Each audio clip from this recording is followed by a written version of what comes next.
Hey, hello, welcome to the Reloved workshop. I'm Sam and I've just rejigged all the lighting, so I have no idea how this looks. For those who might be interested in the technicalities of it,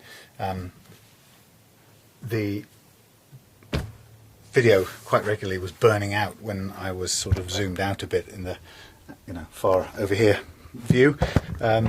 So one of the reasons I think for that is that the camera doesn't do very well when it's got a dark area and a light area, so I've tried to balance it up by pointing the light over there, so you've got a kind of nice view of all the things hanging over there, but also a bright area over here where we're doing things. So hopefully the two are a bit more balanced, and we might get a better overall picture quality out of it. I don't know. Anyway, we'll see how it goes. So welcome to the workshop. It's been a quiet couple of weeks. I've been acquiring a few guitars, but not doing much work, mainly because I had a visit from my youngest son last weekend, which was great. First time I've seen him in a couple of months, so put the guitar stuff on hold. And but here we are back, and we've got quite a few things to do. We've got a couple of new guitars. We've got quite a few new guitars in, which I haven't got out here at the moment. They're in the house, but this weekend I've got, as a priority, I've got setups to do on a couple of customers' guitars, and just say hello to the first one. I don't even know the model name of this, but what I do know, it's a Schecter, and it's a Synyster Custom, Schecter Diamond Series Synyster Custom, and this is for a student of John Bruce, who teaches guitar down here in this part of the country, and John has obviously recommended me to the student to set up this guitar, and it's an amazing looking thing. It's quite distinctive graphic finish to it, as you can tell. Nice lines. It's got skulls and a skull with bat wings there on the as inlays on the fretboard, which is quite distinct. It's got very distinctive shaped headstock. When I first saw it, for a moment I thought it was one of the Dean guitars, but it's this sort of one that the Deans, I think, are modelled on probably. So very, very distinctive, demonic looking headstock, but it's also got, actually it's not the best way to hold this up because you're looking at some bright lights. Hold on a second. Okay, let's make that a bit better. So we've got the distinctive headstock. We've got Grover tuners there. It's a Korean-made guitar, South Korea. But it specifies South Korea. Quite interesting. Mostly these things just say Korea, but obviously it wants to be distinct from. Make sure nobody thinks it comes from the People's Republic of North Korea, which would mean it's probably built by slaves. Although I'm not entirely sure that it's that much better in South Korea. But hey, I don't know. So we have the Floyd Rose tremolo,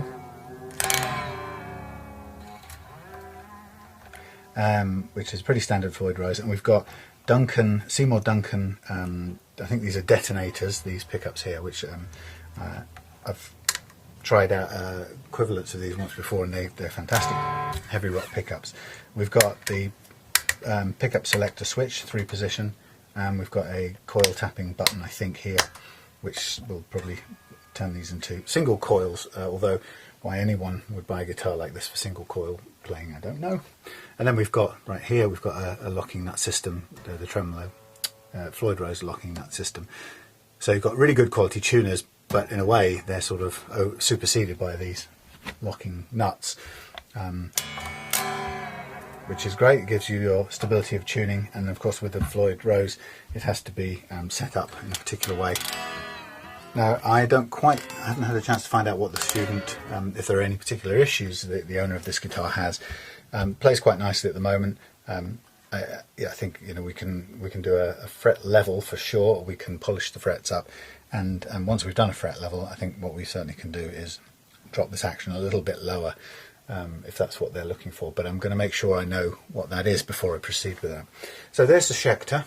That's first of the two customers' guitars, in really nice condition. It's got a very well blended neck.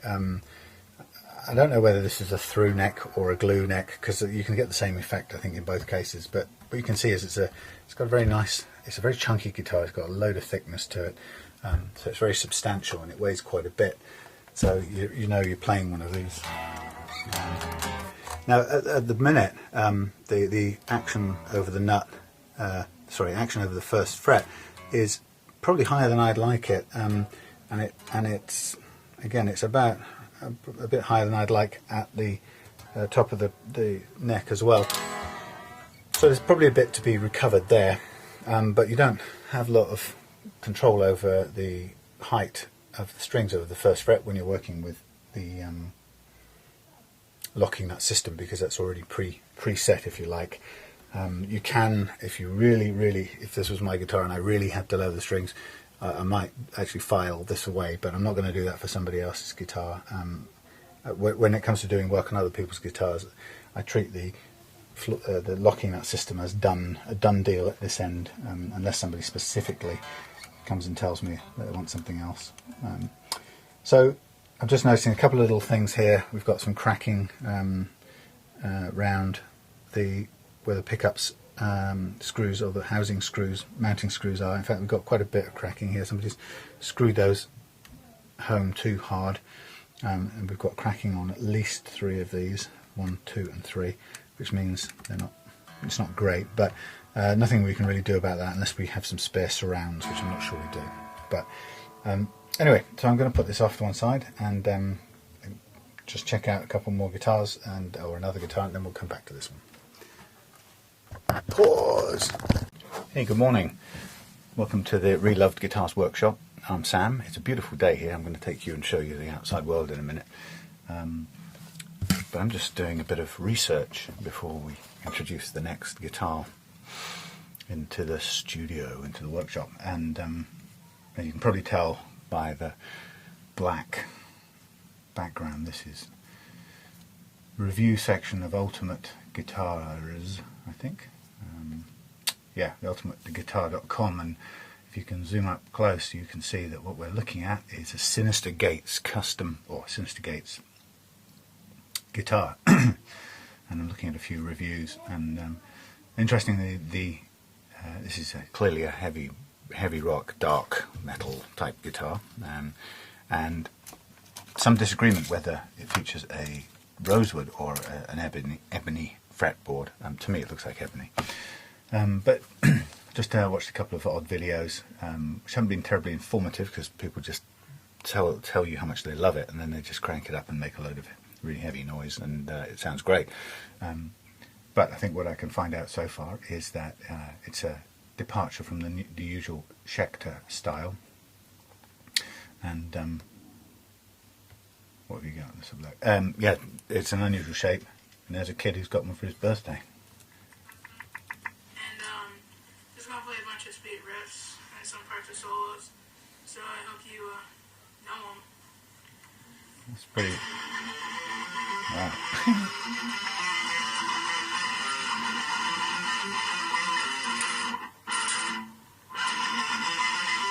Impressive.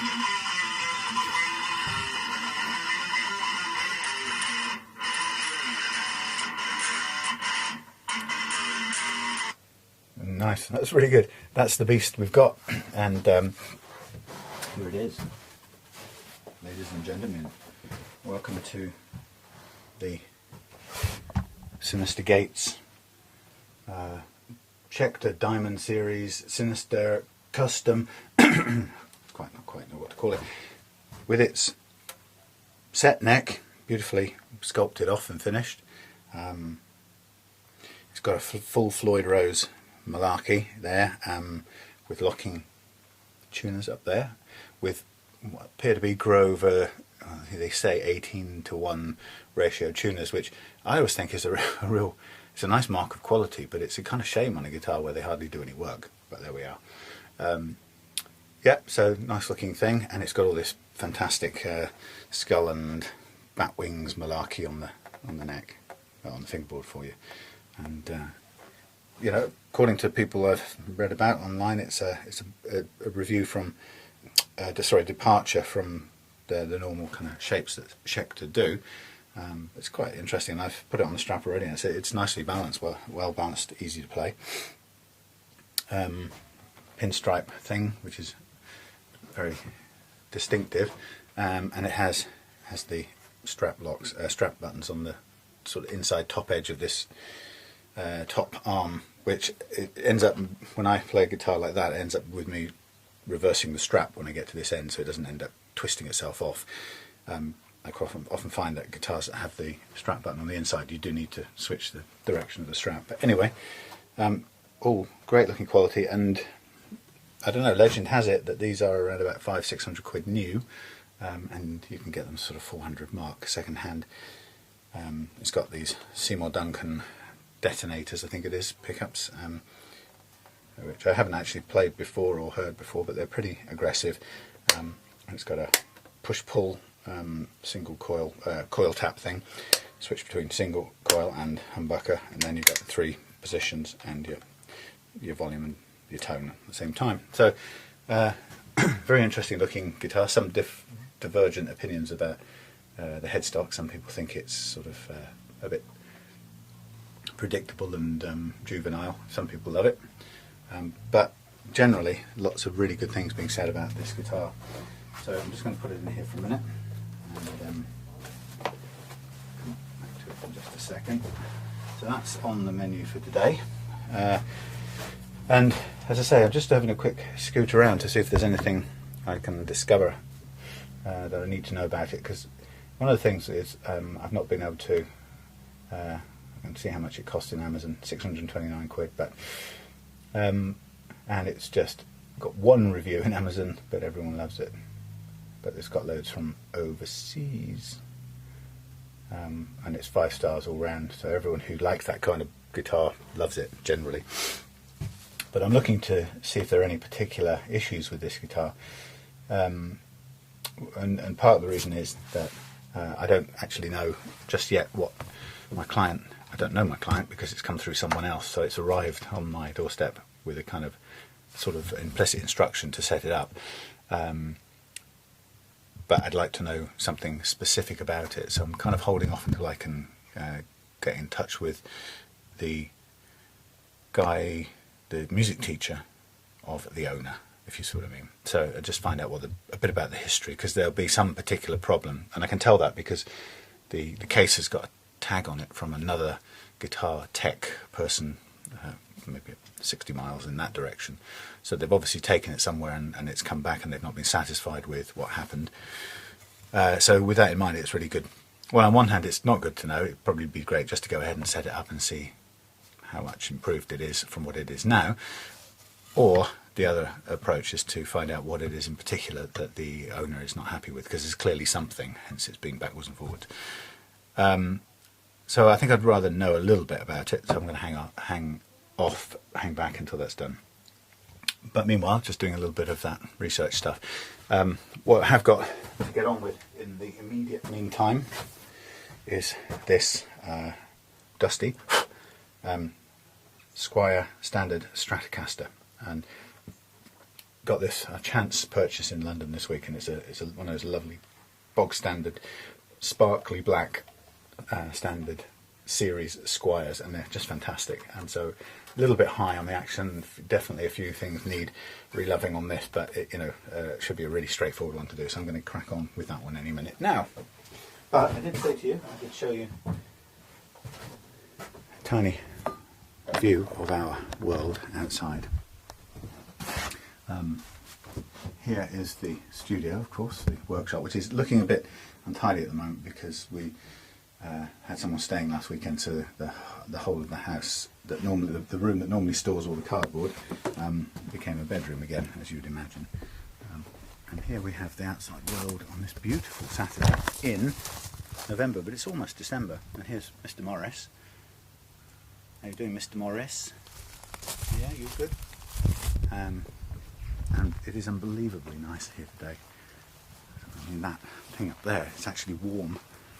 And I put a sweater on today and started to boil straight away. But here we have a peaceful day in Devon. And it's phenomenal actually. It's like a summer's day.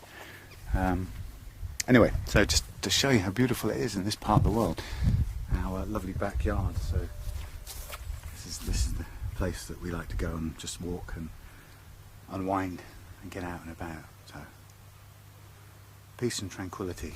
We have a few neighbours, but it's always peaceful, and we have plenty of cats who go hunting for things. Always on the lookout.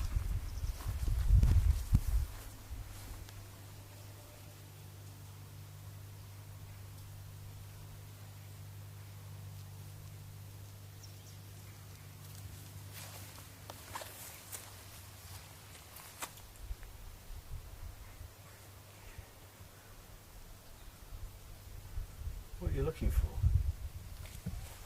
Okay. Nothing to eat though, is it? Oh, maybe it is. Okay. It's a fly. Breakfast snack.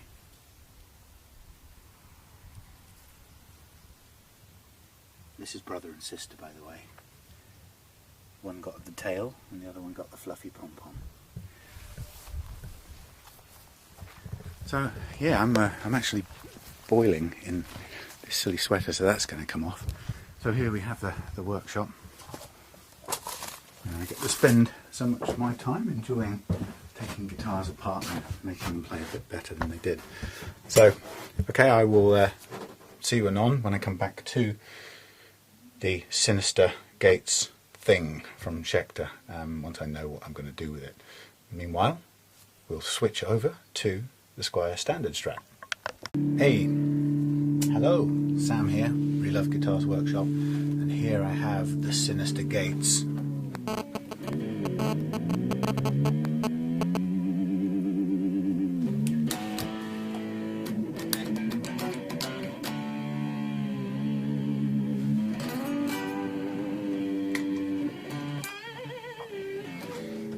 Yeah, very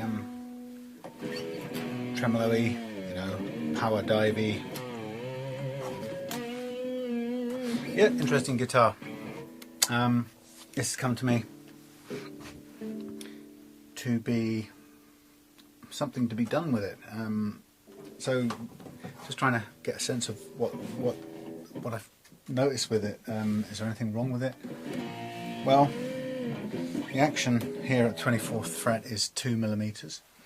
I think it's a little bit higher than, well, it's a bit higher than the, what's it, Encore Blaster that I just did.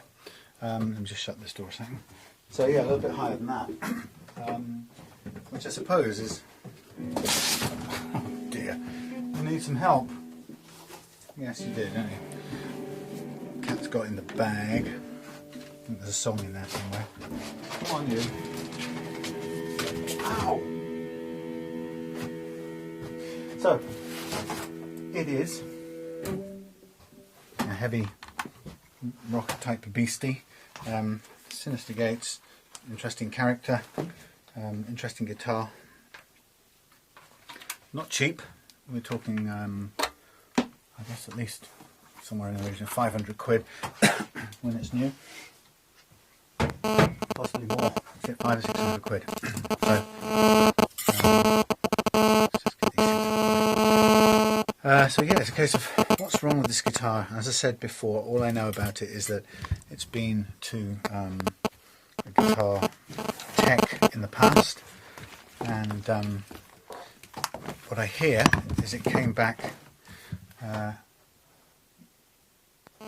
not the way the owner wants it. So whatever the guitar tech did, it wasn't good enough. So it's arrived with me, and I've got cats everywhere at the moment. Sorry, they're just breaking in.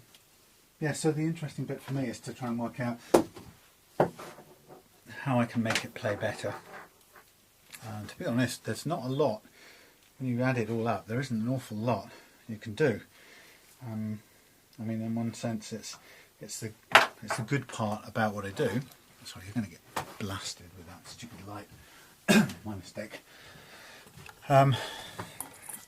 Yeah. So, in a sense, the good thing is there's not a lot you can do to make a guitar, not a lot you have to do to make a guitar go from so-so to pretty amazing.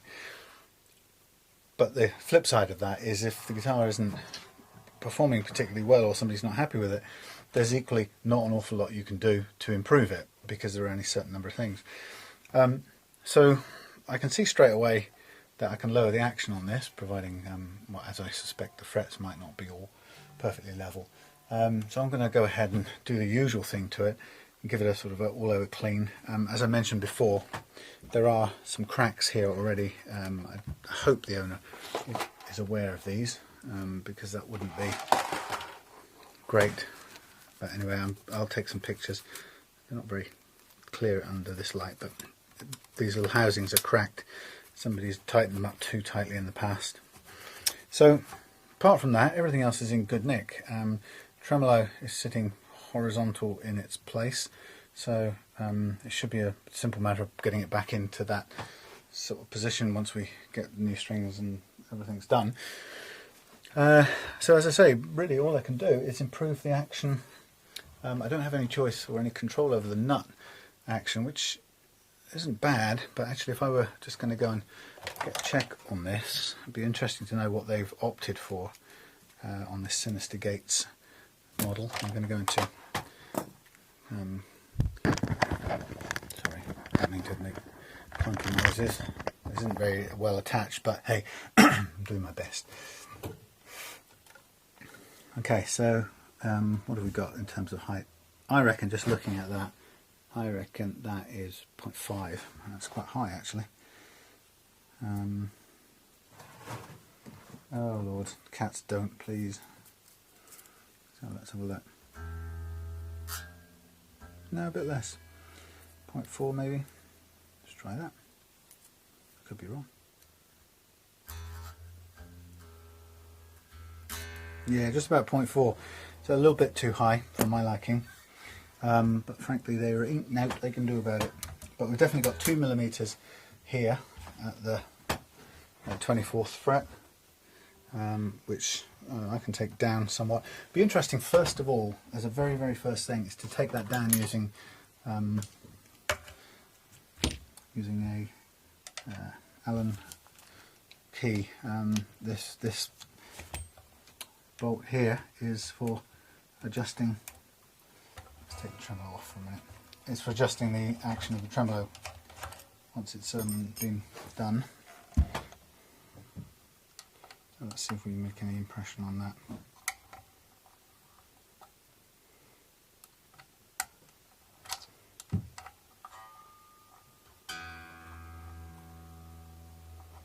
And the trouble is I can't see which way in it's going to go.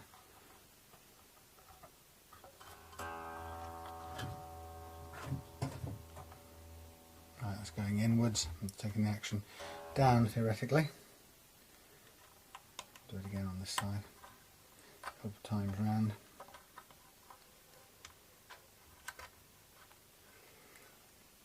Just check it along the straight edge here. It's not easy to do. That's dropping it further in. So we're taking the action down.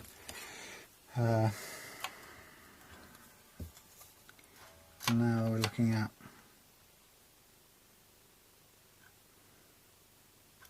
what I'm going to do. Is I'm just going to get my torch here, my new fabulous head torch, because actually I reckon this will help me see things better. Certain things anyway. So look at it. Oh, you can't see it. Sorry, I'm not really doing very well with camera work at the moment. So see if it works. Oh, that's not too bad. I can see better. Okay, so that's 1.6mm. So we've come down somewhat. Now theoretically, what we're going to find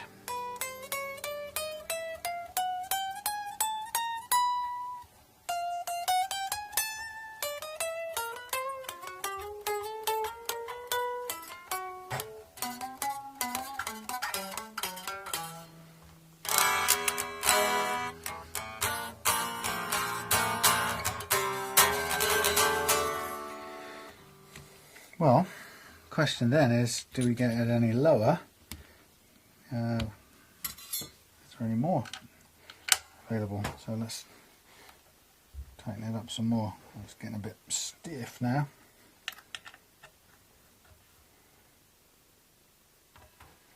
Hard to see where it's level.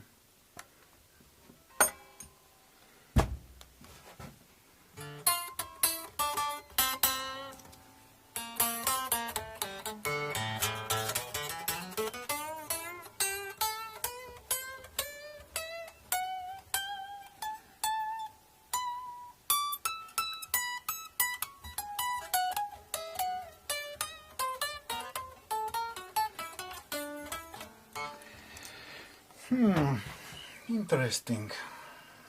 Long glasses to look down this neck, but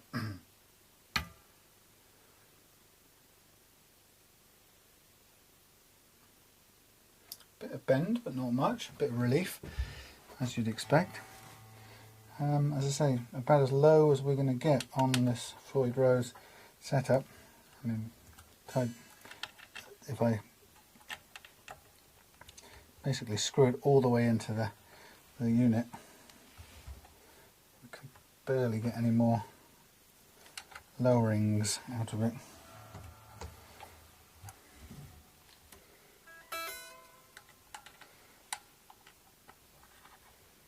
Oh, that's still a bit more.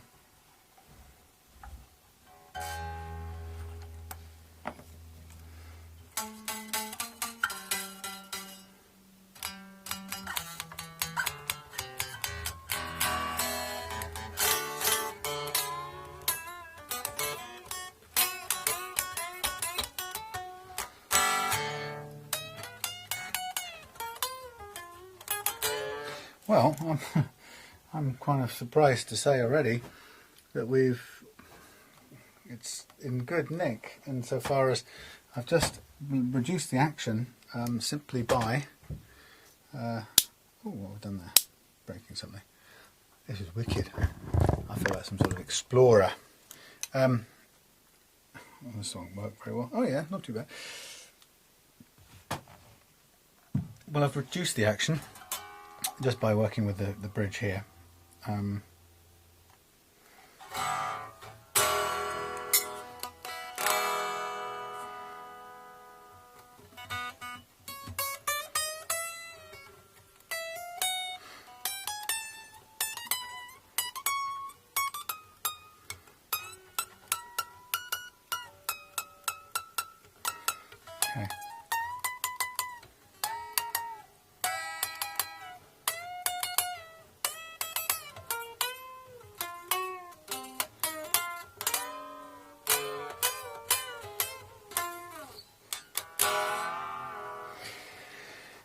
Well, that's really interesting.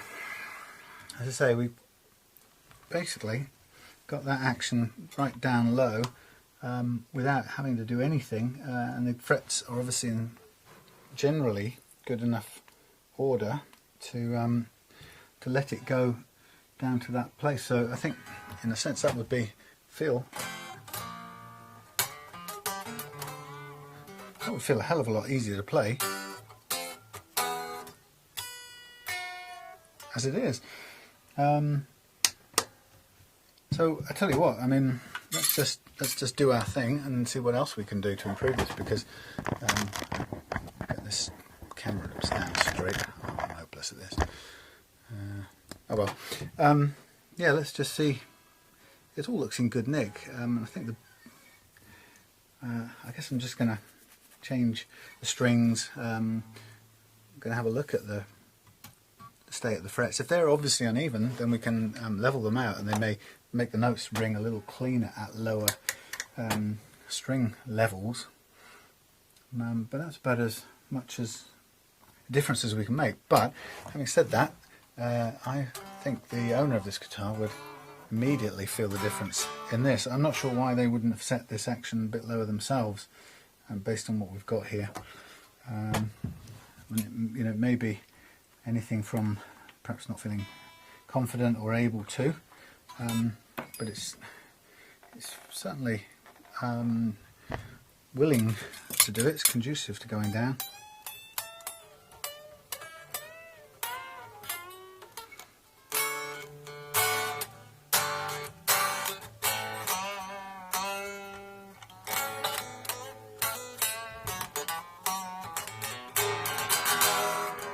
Now, in a way, the low action down this end kind of shows up the extra 0.1 of a millimetre at that end, but that's sort of small beef or something, or whatever, because actually I'm not going to worry too much about that. I'm going to go get stuck straight into giving this a once over, check the frets. So yeah, let's do that. Okay, so back in a second. Okay, let's get on with this then.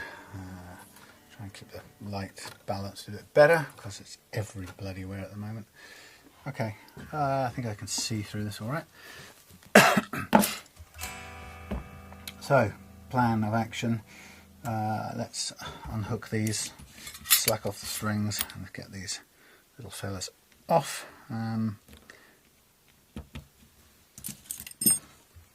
And we'll level the neck and have a look and see what the state of the frets are. But I have a sneaky suspicion that they're going to be quite good on this guitar, just judging by the action that we've got already. This could even be the one that kind of amazes everyone. Oh yeah, before I slack it off, that's what I'll do. I'll put myself a pad underneath the trim so it doesn't go down. It doesn't touch the body anyway, but I'll keep it sort of propped up a little bit more, just so that it's.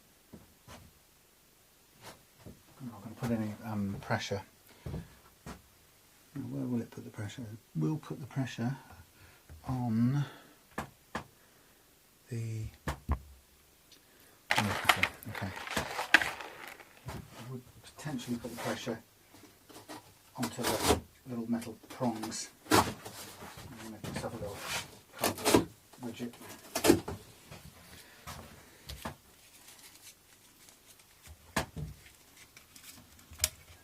Okay. I'll just jam that under there and let it come off.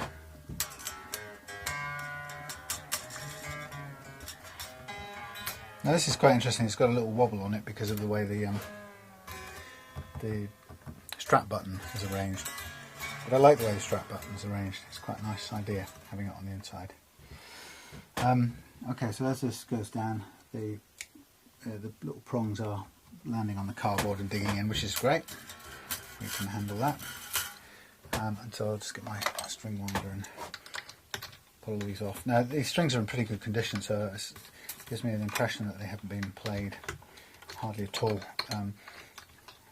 So my first impression of this guitar was definitely that the action was higher than I'd imagine or expect for a quality guitar. 2mm isn't a hell of a lot, but it didn't give me the impression of a guitar that you play lightning fast guitar on, breaks, on lead work. Now I don't play that sort of stuff because I'm not skillful enough yet, but I sort of expect a lead guitar of this calibre and this kind of price to have been a bit more of a slinky action than it was. So unless there's a particular preference the owner has to a higher action, I think that's one of the things we can just count on doing straight away, improving that playing action. And really, I don't know why it was set high before. I just have to kind of speculate a little bit, really. Doink. Yeah, I just can speculate. If it is the owner's preference, then I'm not sure that they would have. I'm not sure what else they could not have been happy with, because otherwise, all the electrics and everything else about the guitar is perfectly good. So it really has to be something about the action generally that it doesn't seem to suit the guy who owns this. So anyway, I guess we can do what we do to all guitars, which is make them play as low and as easily as possible, and see if it's a big enough difference for the owner to notice, I suppose is one way of thinking about it, and also to find it satisfactory. Hold on one sec. Okay, we're just now going to release.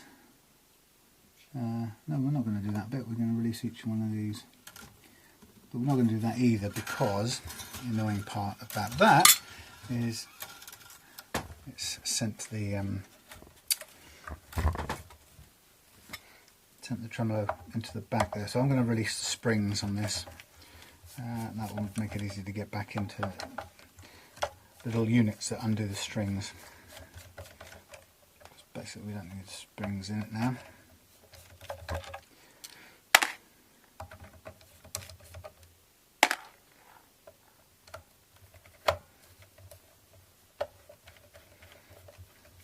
This screwdriver used to have, or still probably does, have a light in it. I don't know if it would ever work.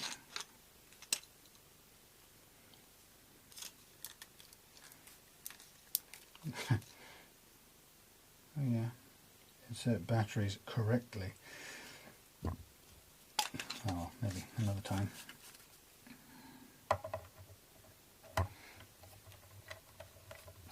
So I'm not going to do anything with the electrics on this guitar because they all work perfectly well.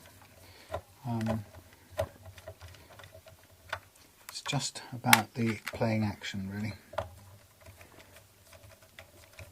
Crafted in South Korea, this little baby.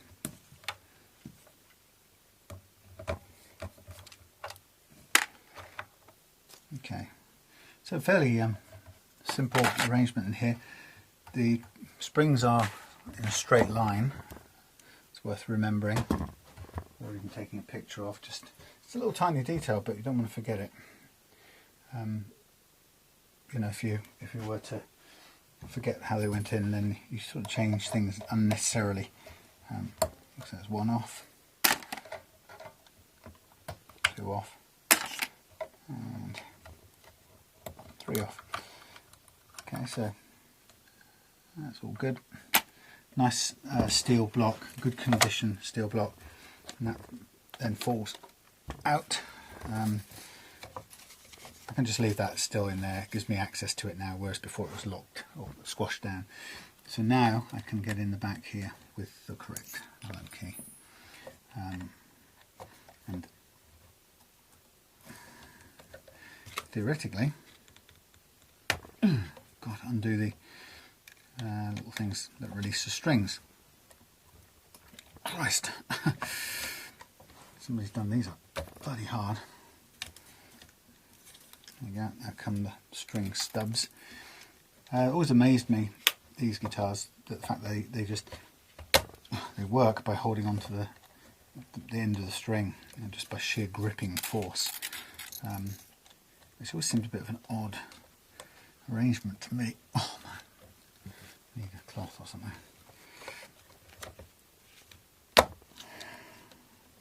Been done up with a vice, or a vice-like grip.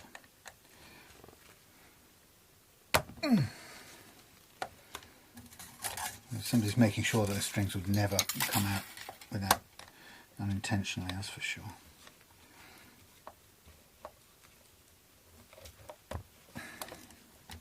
Okay, so out we come with all the strings.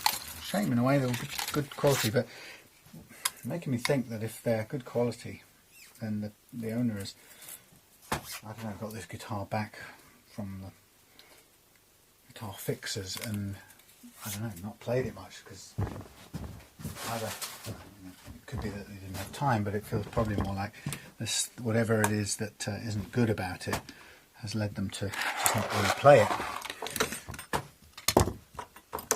Right, so just keeping all bits out of the way of the guitar. We've got the free floating tremolo unit, which I can just take out and we'll give it all a clean through. But as you can see, a really nice milled block there. Very solid, not like the horrible resin not resin, you know, composite alloy stuff that we saw a minute ago with the, you know, that Encore thing. You know, much as I like the Encore guitar as a basic, absolute bog standard basic guitar for beginners, you know, you can see the difference in quality material straight away. Throw things around. So, what have we got? We've got what appears to be, or is at least in the specs, is an ivory. Ivory? No, that's not the right word. Ebony fingerboard. If it was an ivory one, we'd be in trouble. Ebony fingerboard, and Duncan Invaders. These are apparently called. I haven't owned any such things before, so I don't really know much about them. But yeah, Duncan Invaders. Nice looking things. I've seen some similar ones called Detonators, I think. But they have that very distinct, grippy, shiny hex screws in there as the magnets, or as the poles. Okay, so we've got the tremolo. I'm not going to mess with the intonation settings on this as well, because they appear, well, I'll check them afterwards, but I was going to say they appear to be set. I think the Floyd Rose system is a bit of a pain in the backside when it comes to changing intonation, I believe. I haven't managed to do it, or had to do it yet. So it was always a first time in case of close internet support when we come to have to do it. Okay, so just looking at the fingerboard and the frets, they're all in pretty good condition.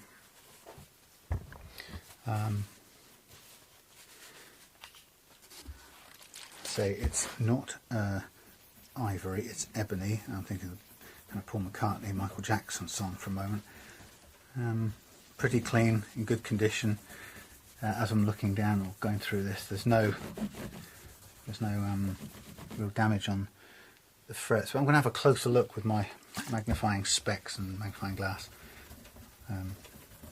because I think there may be a bit of flattening going on, but I don't know the kind of punishment this guitar's had or how hard it's been played by its owner. But it's looking on the surface to be not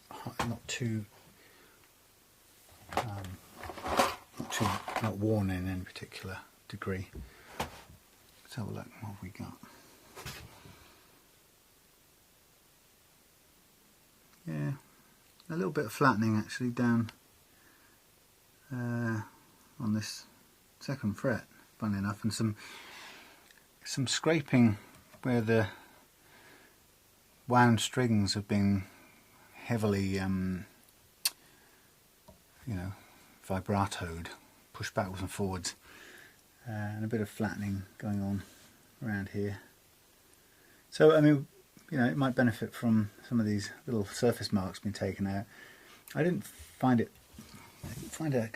notice it being massively scratchy, but it clearly has got some surface bumps. But they're nice jumbo frets, I think, by the looks of it, so shouldn't be a problem to reshape those. But the bit that's going to interest me now is the bit about the levelness or otherwise of the frets. Having taken the strings off, that neck has gone straight back to being, I think, completely straight. Again, I'm going to do it by eyeballing it. This is my preference. The eye is a very sensitive thing, and interestingly, there's a little bit of concavity on this side, tiny fraction, whereas this side is absolutely spot on. So I think we have to compromise and leave it like that. I don't think there's any adjustment needed doing. What I will do, I will take the truss rod cover off, because we may need it afterwards. It's always smart to have it clear and ready. put it safely into the pot with the other bits. And then I'm just going to see, okay, it's a very standard arrangement, which is good. Okay.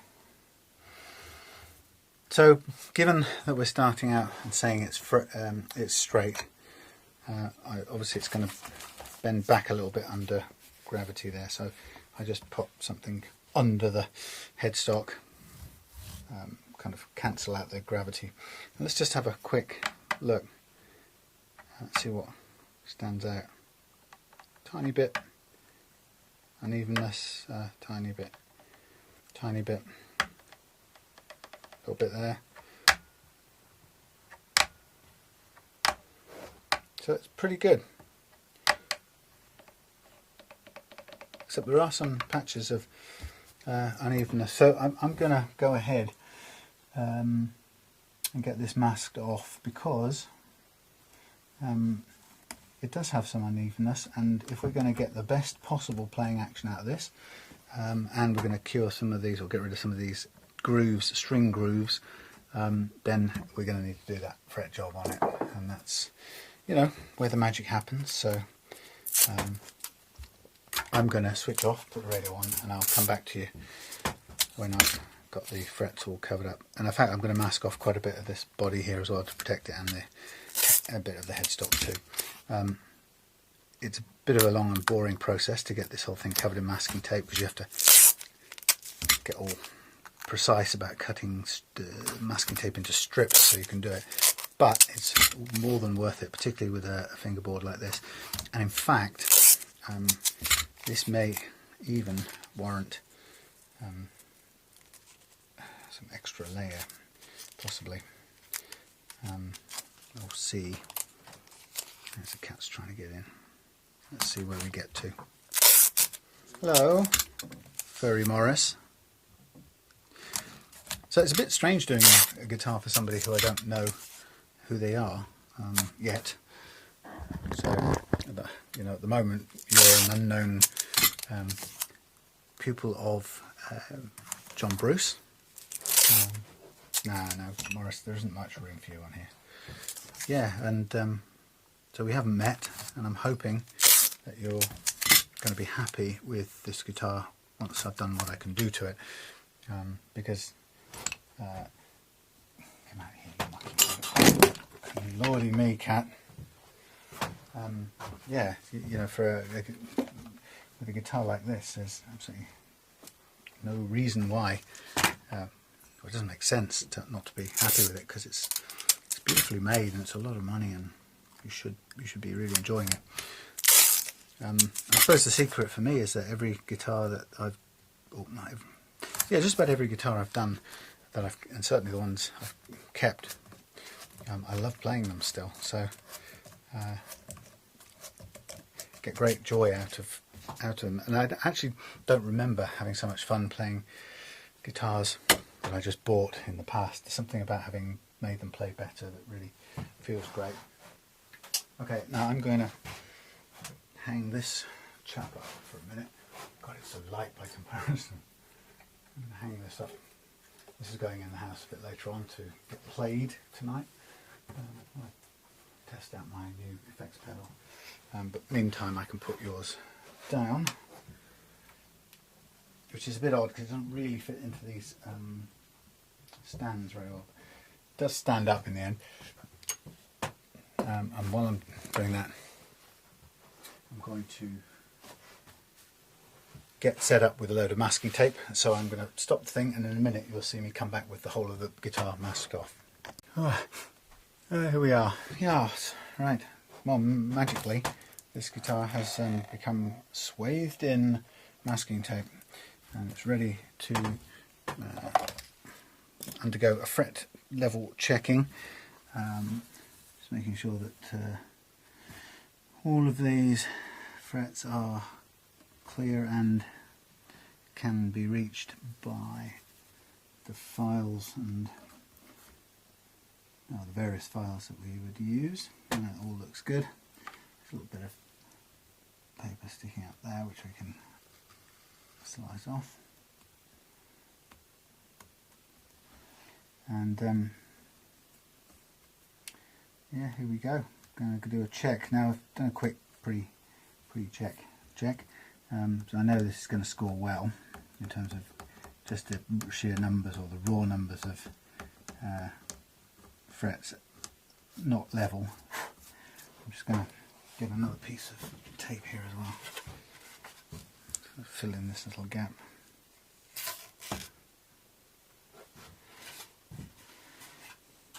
Yeah, so it's going to be overall a small number of uneven frets, but you know, it may be enough to, when we've done it, to improve the action just a small amount. Okay. Right, and we'll put the results onto our leaderboard of shame. So to do this, I'm going to get a marker pen, pencil. I'll turn this heater down for a bit now because it's getting warm in here. Okay, so fret level check coming up.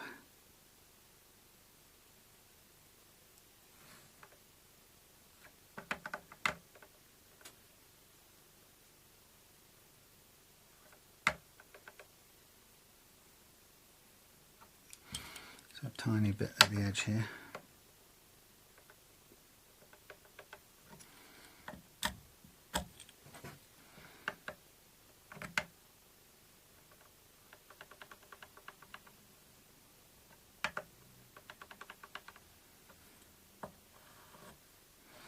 Small amount down that fret.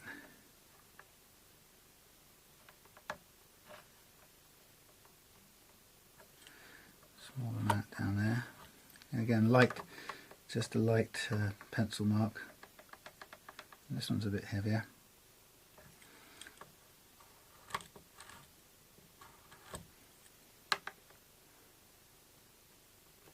Change edges.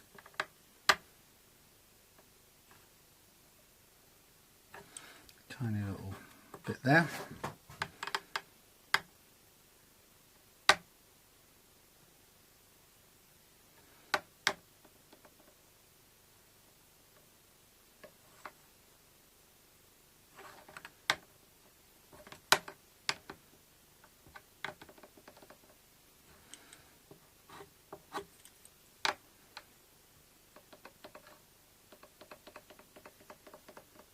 It's quite heavy, that one.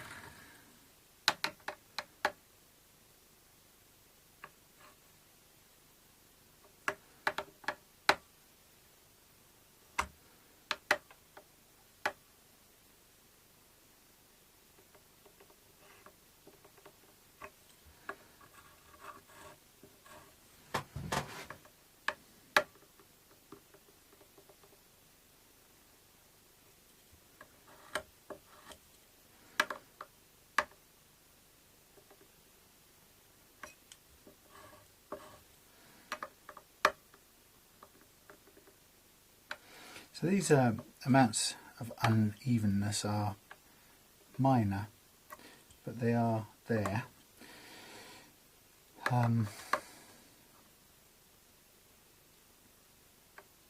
It's good to know, and it may be that they cause, for example, this fret is quite high all the way across, so you know that fret might prevent a little bit of lowering of the action. So if we can get that sorted out, then we have a much better,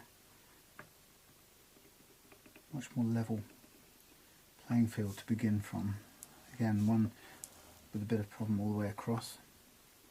Mild, but still in evidence.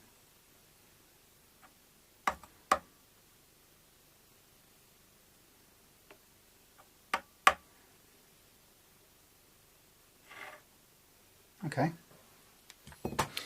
so we know we're dealing with 24 frets in total, of which we can measure 22. So we've got 1, 2, 3, 4, 5, 6, 7, 8, 9, 10, 11, 12, 13 out of 22, which we know is, it's got, I'm no good at working out percentages from such silly figures, but just for information's sake, 50% is 11, and I think that's what, something like 50, 55, 58%, something like that.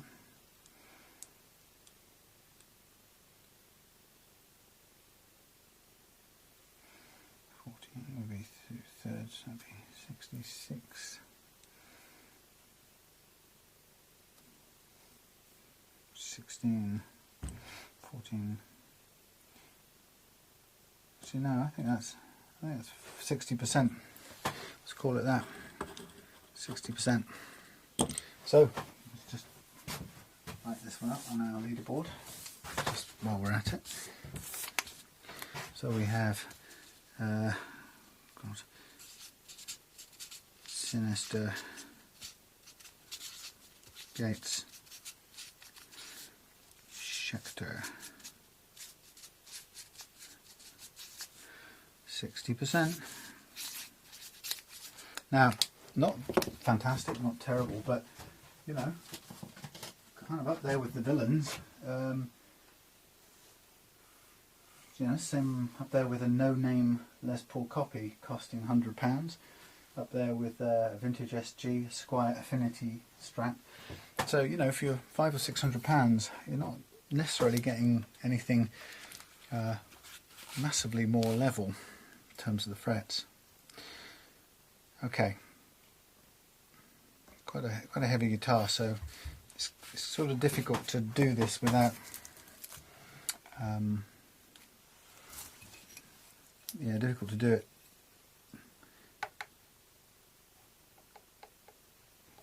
And basically,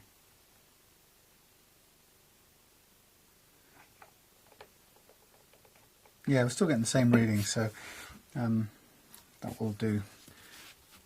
We have to be careful not to not put a load of pressure in the middle particularly. So I need some extra foam.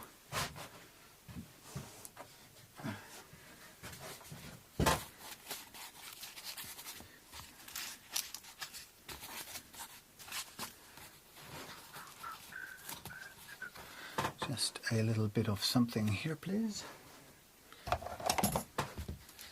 Not too much. Only just a small thing. I think my iPhone will possibly just do the trick. Right about there. Not perfect, but enough to keep it nice and straight. Okay, so what I'm going to do at this point, I'm going to zoom in a little bit. Keep on going. So what we're going to do is to take a marker pen, and I'm going to mark all of these frets now on the top with permanent marker, and the purpose of this is to let me know where the fret leveling file has passed in a minute when we use it. So it's a very simple way of seeing where we've cut and where we haven't. And we'll use the marker pen again in the next stage of this process, which is after we've leveled the frets. Then the next stage will be to reprofile them using our fret crowning tool, which is a concave diamond coated file, which will reshape the fret down to back to a nice rounded shape. Because in a moment we're going to level the frets, but we're going to leave them with some of them with more or less flat top. So we'll then use this tool here to reprofile them. We'll use the jumbo side, which I'll remark up here because it keeps getting worn off. Great files, but the only weakness is StewMac, the manufacturers or the seller, somehow forgot to indicate which side was which, so you have to kind of work it out yourself. Okay, so here we go. We've got pretty strong magnets, but we're just making sure that that file is clear of the pickups, so there's no chance of running over.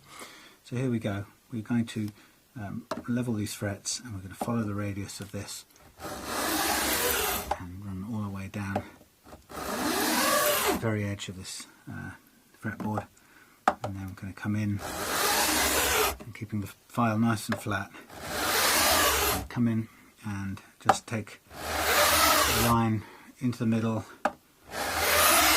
a bit further off to the side, and just track our way across the radius of the neck. And I'm going to stop and just take a quick look and see where I've been and where I haven't been. And one thing this will do when you just kind of eyeball it like this, it'll show you where the any low spots are, and the low spots will show up very quickly as areas where this still retains the marker pen. I'm just going to run all the way back down the neck and just pick up any flat low spots, black spots I should say, and we'll aim to contact all of those with the file. And I'm just looking now, have we got everything? Pretty much. The spots where we had marked up as high tend to have a sort of flatter look for the moment, because clearly more has come off, more metal has come off there because they were higher than everyone else. So I'm just going to pay a tiny bit more attention to this end here, because it's quite difficult to get this evenly cut, because you have to start from a standing start, if you like, which is quite tricky.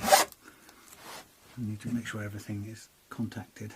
There's a tiny bit left over, especially when you've got pickups trying to drag you down as well. Okay, so I'm happy with that. I'm just going to brush the swarthy bits off. There's quite a bit that comes off when you do this, so brush them out of the way. You don't want them stuck to your pickups or anything like that. Make sure none is. And then if you want to be sure, go back to the place where you marked up high or low spots and just do basically a recheck of all the places you marked up previously, and you'll see straight away that almost everything, if not literally everything, that you had originally marked up as having unevenness will have been cured. And that's the beauty of that simple all over fret leveling approach, is it will allow you to kind of redress all the frets, so they all imperfections and scratches that may have been there from use over the years get taken away, at the same time as removing these uneven frets in relation to each other. You're leveling them out. Okay, so that's brilliant, that's done. I'll put that file away for now, don't need it anymore. And the next stage, as long as it's still running, yep. Next stage is to go back over the fret tops with the marker pen. And again, now this time you're drawing on top of the scratches, put the longitudinal scratches put by the fret leveling file. And those are really extreme scratches, really, if you think about it in comparison to the grit rating on sandpaper. You know, let's imagine, I'm going to call these, for the sake of it, 0 grit. It's about as big and as scratchy and ugly as you can get. So obviously we have 2 more stages of the fret leveling process to do. The next one is to reshape the fret so that we get rid of this flat spot by, we don't do it by doing anything to the very top of the fret, of course, because we've already leveled it now and we don't want to play around with the levels. So what we do is, by rounding off the shoulders of this fret, we recreate a nice rounded profile. And then after that we've got quite a significant job to do then to so is that working for me, or is that the right or wrong side? Let's have a look. Yeah, and then we've got a polishing job, which is quite tricky. Alright, this is working quite quickly, so I really want the jumbo side, I think. Yeah, do I? Yeah, so let's stick with the jumbo side.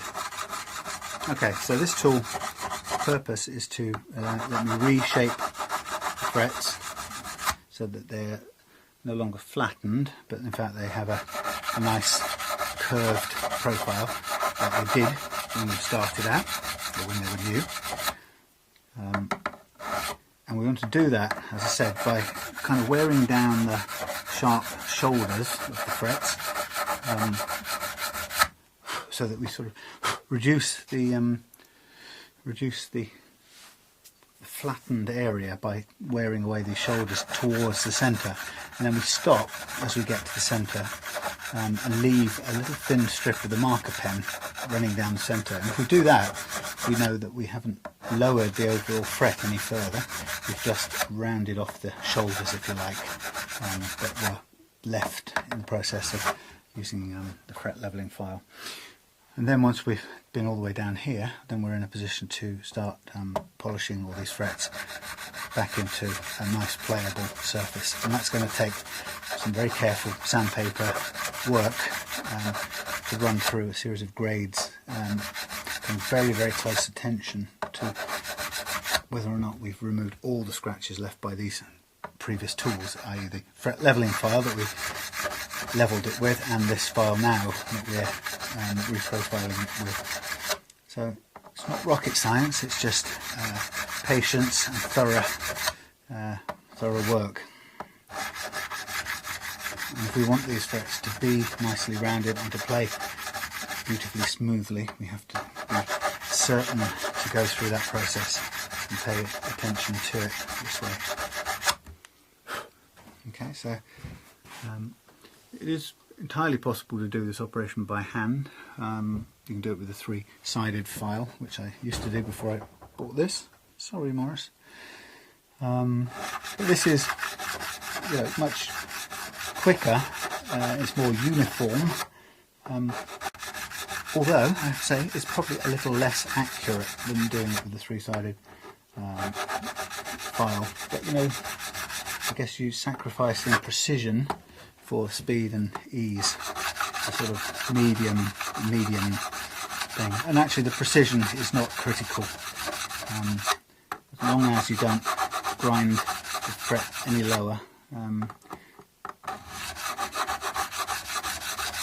you still leave a little line of scratches, stroke marker pen along the top, you know your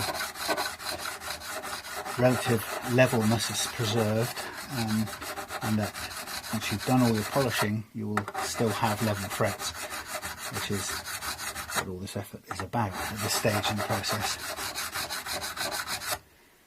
Okay, so it's kind of exciting too, not knowing too much about what the owner of this guitar does or doesn't like about it, or is not happy about, because it's just interesting to see whether this will make the difference for them. You know, judging by everything I've seen so far and working with guitars and doing this setup process, I suspect it will. You know, a combination of improved frets and lowered action should make quite a bit of difference to the experience. The only thing, as I said, I don't have any control over really at this stage is the action of the nut. Having said that, that's usually actually the saving grace is that with locking nuts like this, that's usually taken care of quite carefully. So far it's my experience that well-made guitars with Floyd Rose systems and locking nuts tend to have just about the right height of string over the first fret. And it's quite funny because you stop and you think, well, if they can do it, why can't everyone else do it with their bone and plastic nuts? But clearly they don't, and there's something about the Floyd Rose locking nut system that just simply demands a different attention to precision. And I guess maybe it's in the machining of the slot that this drops into, where that precision is evident in evidence.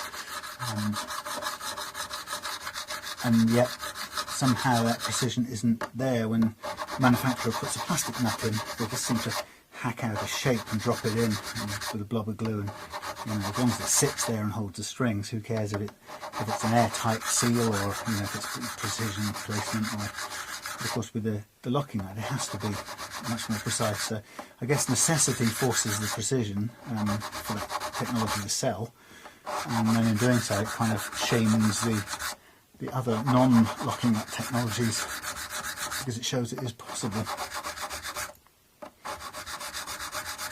Like I said, the other byproduct then is that by and large the gaps, or the action on the first fret, is usually just about spot on these guitars. And I've done a few now. Ibanez, the vintage one,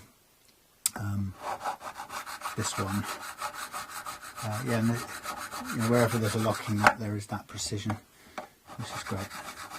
So you can't really see, I'm sorry, I'm not following you with the camera, following me with the camera. Anyway, you can see that we're near the end of this process, or this part of the process, and the next stage will be the polishing game. We'll need to cut up some sandpaper ready, and I'll do the polishing tonight, and I think I'm going to kind of put a pause on this guitar till the morning.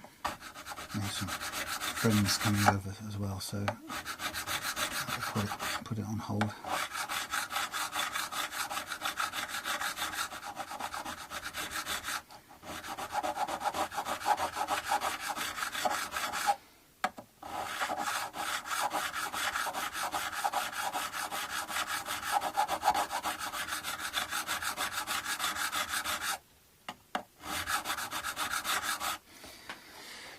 Okay, just brush off all the bits. Have a quick look back. Oh, that's all cool. It looks alright to me. Everything's just got that thin little layer of marker pen down the middle, nothing too fat. Some of them just almost worn through and almost worn the marker pen away, but even that's okay. I can just see that it's still there and it hasn't gone down below any safe level. It hasn't started wearing the fret down unduly beyond where we want it to go.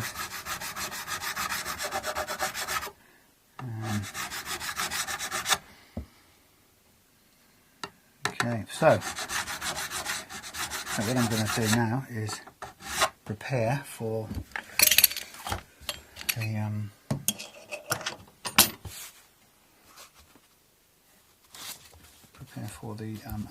the thing. Still going to use my phone, but I'll use it upside down so it doesn't get quite so filthy.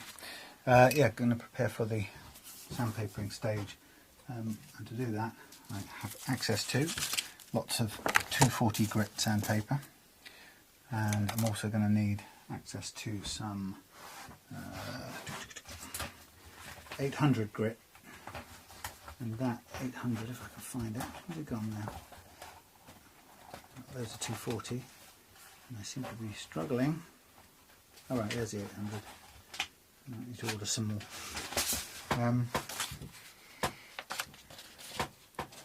Not so much room, hold on. Yes, so it's going to be a combination of grades of paper. We're going to go from the zero grit of the fret leveling file to the 800, and then to a set of micromesh papers which will run through from 1500 through to 12,000. It's quite a big variation. But those three things, the 240, the 800 and the micromesh set, will be enough to polish out all these scratches and take the frets through to a beautiful shiny finish. And to make sure to do that, make sure it works okay, I'm going to use make sure I've got a magnifying glass, which is here, and some bright light, which is all around, and I'm going to make absolutely sure that we don't progress until the scratches we need to get rid of are gotten rid of. So let's just put these over here. Fit this back in nicely. Give it still some support under the neck because we're going to work on top of it. Okay. There's that.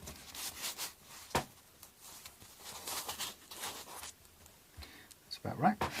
Okay. So my first stage in this is to get hold of the 240. So just for your info, the marks on board these frets at the moment are a combination of this very rough fret leveling file and let's call that 0 grit, and then this on at 300 grit. So a combination of those two is what's left. That one along the sides of the frets, and this is the scratches across the top. So we're going to use as much 240 grit as it takes to get rid of both of those. Now we will be taking that one backwards to 240, but that's fine. Once we've reduced it all to this 240, then we're going to use as much 800 as is necessary to get rid of the 240 scratches, and then finally the micro mesh set to bring it up to a nice shine and polish. Okay, and as I said, it really is about the discipline to not stop doing this until we've got rid of all of the marks. I'm going to do it by hand, and to make sure that all of the frets get the same amount of treatment. I'm doing it by hand so that we try and retain the curved shape of the frets, as opposed to creating any flat spots or any more flat spots than we've already got. And I'm going to keep working on this paper until we run out of abrasiveness, and then we'll switch to a new piece of paper. Now of course this is going to be taking away metal from the frets, but it's doing it, watch out, I need to put some more tape on here. Yeah, it's taking metal away, but it's doing it kind of at an even level across the board. So all the frets, doesn't matter if the frets are microscopically going down, as long as they're all going down the same. And that way we'll retain the relative levelness between all of them. And the relative is the key word here. There's no absolute in any of this. There's no fixed reference point from which all of this has to be measured. It's all relative to each other. If the frets are level relative to each other, then the thing plays. Hello.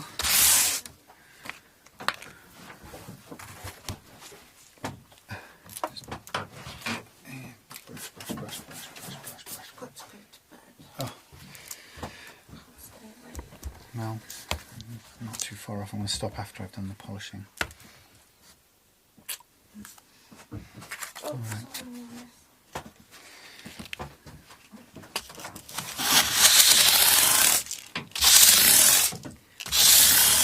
Did he come out with you? Oh no. Oh, Yummy's here. Yummy's here.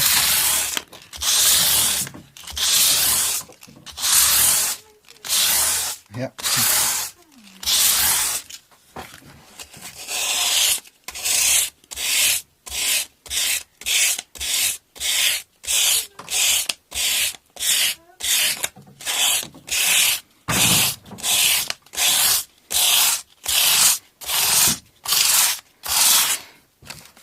So, as I said, the most important thing is to make sure that all these microscopic, well, not even microscopic, the scratches left by the fret leveling file have to be out before we move on. If they're not, it's quite deceptive. You think you've got them out, and then you can move on into polishing, and you take these scratches with you. And eventually you go through the whole process and shine it up into what you think is a beautiful finish, and the first time you play the guitar you feel the scratches that you missed. You feel them as grit under your strings, and it's really horrible. And I learned that the hard way a few times and had to keep going back and starting again. So about this stage now I would be getting the microscope or magnifying glass and just having a really close-up look at this, and I'm looking for telltale fret leveling file marks, and they tend to look like small dark potholes set in this otherwise shiny landscape of scratches. And if you see them, then or if I see it, then what I do is I carry on with the same grade of paper for one more sheet, no matter how close or how keen I am to move on. If I spot these marks, then I'm duty bound to go over a bit more with that paper.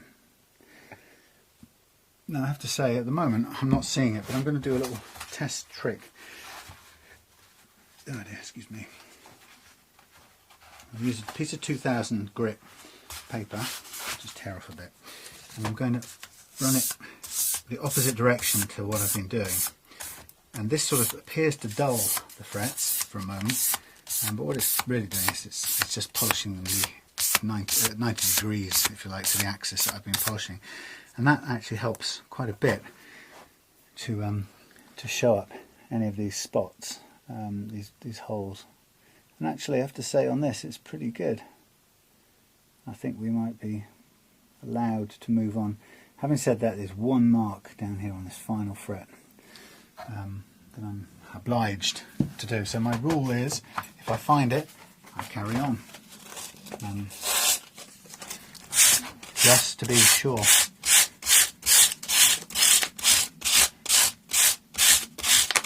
And I just do it until they're all gone. And it can't hurt. If you're just making sure, then it's better to have made sure and get a really brilliant, smooth, plain neck than to have gone early and missed the chance. Okay, so I'm going to say that is the biz. Okay. Now what I'm going to do is I now can go straight on to the 600 grit paper, 800 grit paper, and I'm going to do the first one with my fingers and then the next one with a foam block. Now this is going quite a big jump from 240 to 800, so it may take a while, and to be on the safe side you might want to give it a fair bit of time. It's obviously less abrasive, and so it's less likely to take away too much, so you're getting in safer territory here. You're able to do less damage. But having said that, if you were to stay on one spot with the 600 paper, you still could grind yourself a nice uneven spot if you really wanted to. So don't be complacent. Still adhere to the idea of doing all of the frets at the same amount. Okay, so that's one. I'm just going to do one more, and I'm going to do it with this block now, which lets me kind of get up right up close to the edges of the frets in both directions. Quite abrasive, or quite vigorous sounding. It's very good at the more noise it makes, in a way, the better. It's jumping over and giving the round profile. Okay, so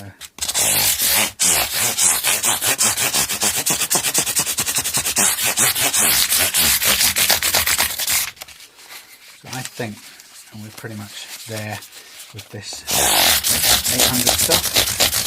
It doesn't take so much, and if you've got your magnifying glass and you want to make sure, do the same deal again.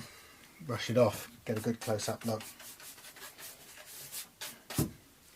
Remember, you will get dirt on your guitar, and you will need to clean it afterwards. There's no way around it. Okay, so I can now, if I want to, I can get the magnifying glass out and have a really, really close-up look. And that is looking great. Straight away I can see how rounded that is. Now it's almost back to a complete semicircle, the way it was before, which is quite amazing, consider we flattened it quite substantially. Okay, so next thing we do, we get the micromesh set out and we get going. And the first jump is from 800 to 1500, so we want to spend a bit of time with this one. A couple of minutes maybe.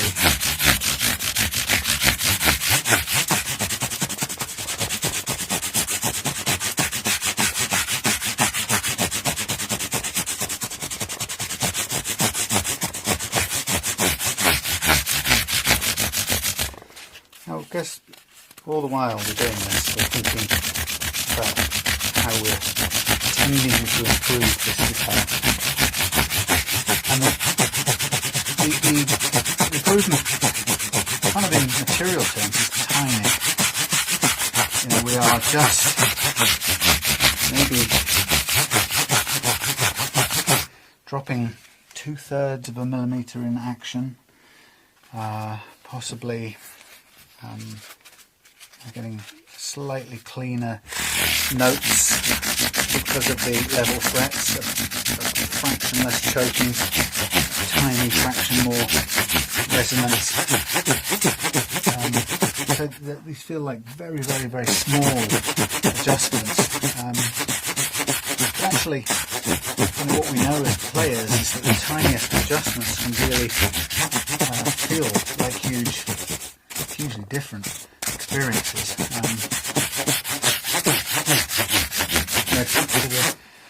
To the extent that often when I'm doing a setup on someone's guitar like this, I'm very, very conscious sometimes of not going too far.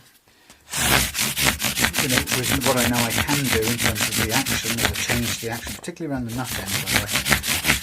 But I'm conscious of not wanting to go too far in case I make it so that it no longer feels like the person's guitar. It can be suddenly feel very unfamiliar.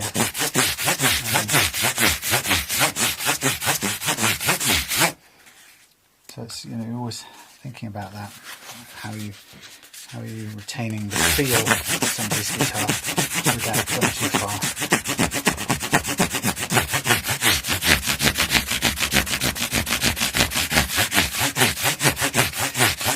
You know, in my experience with some of my customers, actually when they've come to me, they're so fed up with the struggle they've had with their guitar, not really liking it for a long time. But actually they're really pleased when it's radically different, because it gives them an opportunity to just have a completely new relationship with it and get to like it. But sometimes it's actually very good that it's completely different. It's like a whole new lease of life. Okay, we're getting there now. We're up to the 4,000 mark, which is really shiny territory.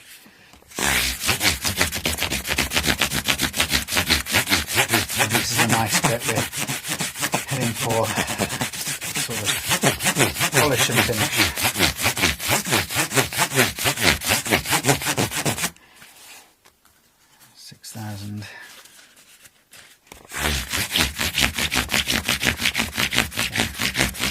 Sorry if this has been a bit boring, but you get the whole deal here. I think it's also quite important when you can see the actual time something takes, rather than me just sort of switch the camera off and then switch it back on with everything done. You know, this way you can actually get a sense of how long you might spend polishing, or how little time might be the surprise to you. We're really on, I think it's 8,000 grit, so this is just almost like a bit of leather or hide or something. But it really is just putting the final shine on the thing.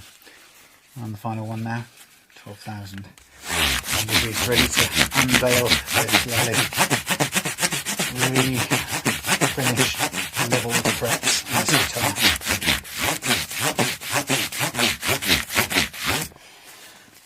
Righty-ho, done. That's the frets done. Like now I'm just going to pull up. I'm sick of this view, I'm afraid. Sorry about that. I haven't done anything terribly interesting or dynamic. Okay.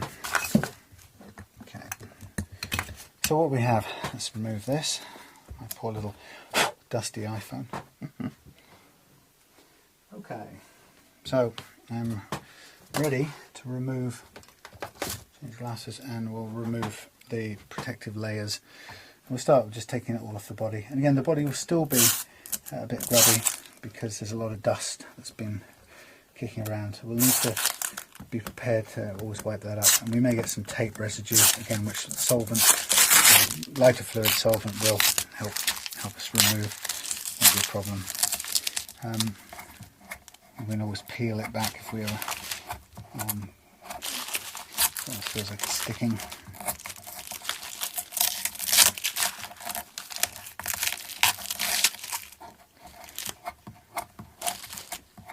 Masking tape, in my experience, is pretty harmless.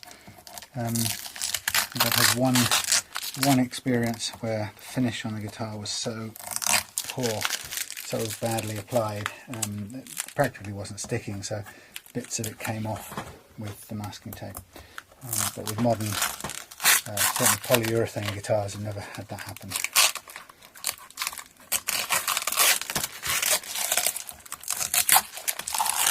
But you know, even then, don't whisk things off like it's a kind of waxing somebody's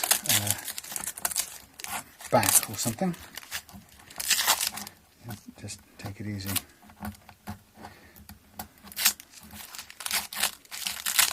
So I say, lots of bits of masking tape residue here and there, which we will, take our lighter fluid to just get the last remnants off. But that's fine because the whole thing's grubby at this point because of the dust that's been flying around, so we'll need to do that anyway.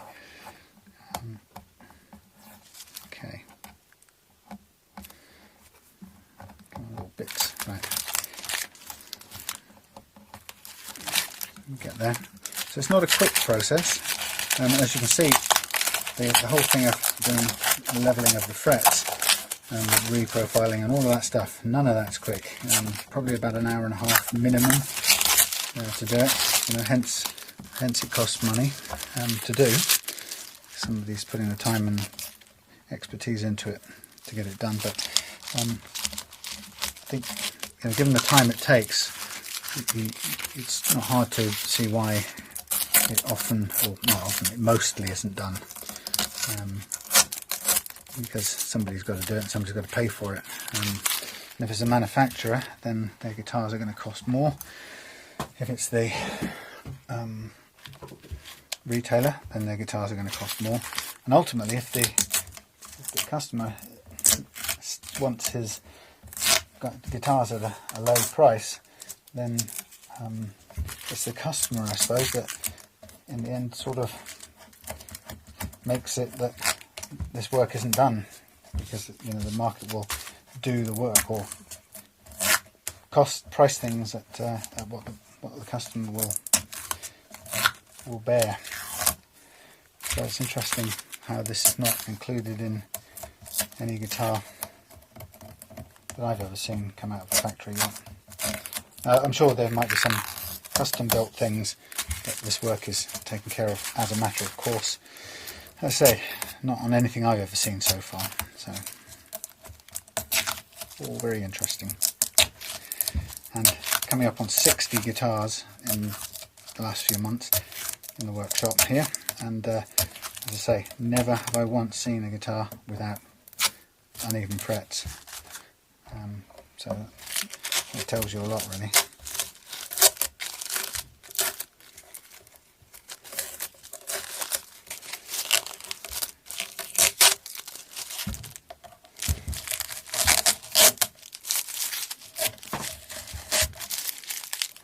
Okay, so loads of fingerprints, loads of dust, loads of little bits of sticky tape sticking around. Still, most of the junk off. We are going to need to give it a clean over and go around and collect any little bits of tape that have caught up in different places. So to do that, I'm obviously going to get myself a nice clean cloth and make with a bit of the naphtha. But having done that, get these last few bits of tape out of the way. With that done, we now have a beautifully levelled set of frets and repolished and ready to go. And that gives us, for the first time, as much chance as we can have with the other mechanics of this guitar to lower the frets and adjust the action to as low and fast as we possibly can for our money. And it doesn't mean that it's going to be perfect. It doesn't mean that we're going to get it down to 0.3 of a millimetre and that's it. It just means this is the best, we've given it the best chance we can to have the lowest action we can have. There's no other way of setting up that chance other than doing this. So, and I think we'll get it down to about 1 millimetre. I'm confident, and that will play better and noticeably faster and easier than it did. I mean, another option, of course, is if this were to have 9s on it instead of 10s. If it was for really fast playing, that would be my preference. But I'm not a fast lead player, so it could be a sort of misconception. For all I know, lead players might much prefer a heavier set to a lighter set, or metal players might by default prefer heavier stuff. I don't know, heavier strings, heavier gauges. Anyway, that's not something I know the answer to right now, and as it is, since it came with 10s, I'm going to put it back on, together with 10s, and we're still, the owner will still be able to feel considerable difference, just even with those same gauge of strings on. In some ways it's probably better, because it's sort of quite easy to make it feel different by changing the string gauge, because that's quite a significant change, but without actually having done much to warrant it. So it's much more noticeable or tangible when you get a difference in feel, but you've changed something about the dynamics of the guitar itself instead of just the strings. Okay, so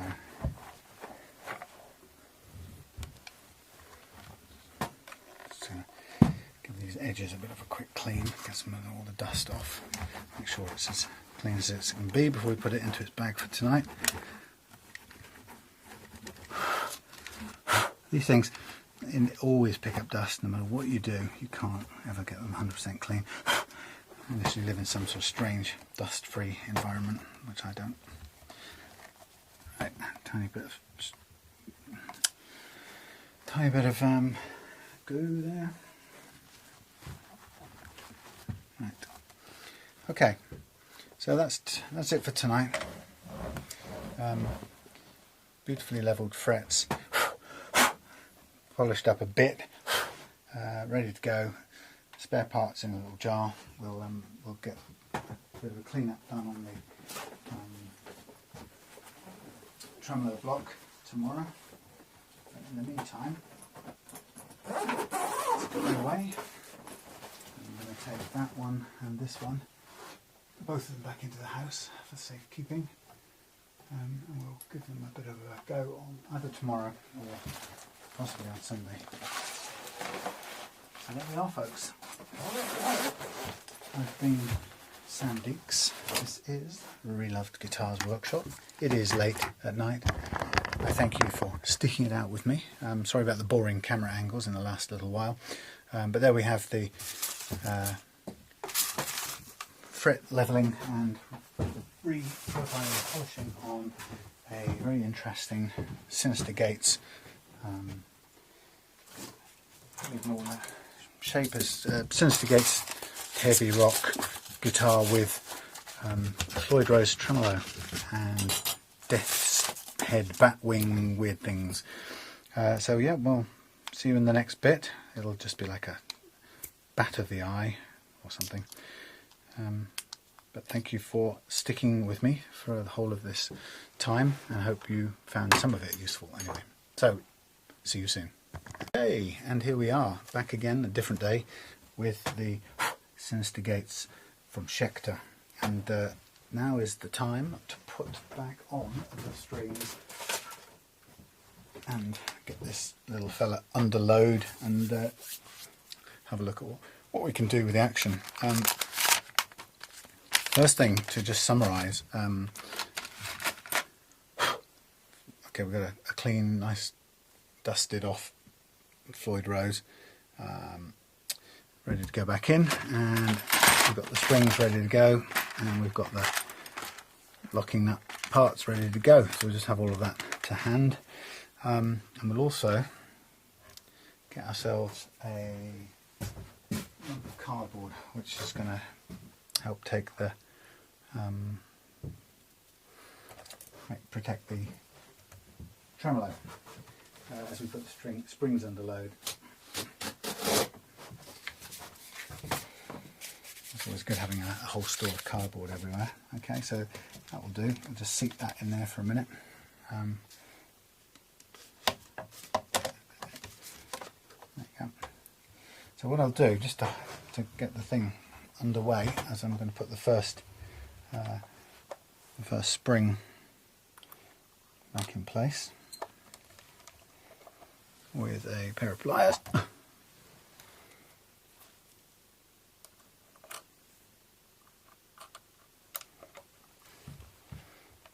Kind of hard actually to hold this in place and do that at the same time, so let's see if I can do it this way a bit easier.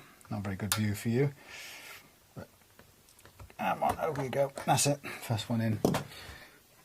And then we've got the cardboard holding this safely in. It doesn't really need it because it's set up so that it sits on a foam patch anyway, but it leaves us access to the little things at the back where you attach the strings. I don't really know what the technical name is for those, but those string things. Okay, so the 3 springs are in place. This is going to get fingerprints on it as we're doing this, so it'll need cleaning again at the other end of things.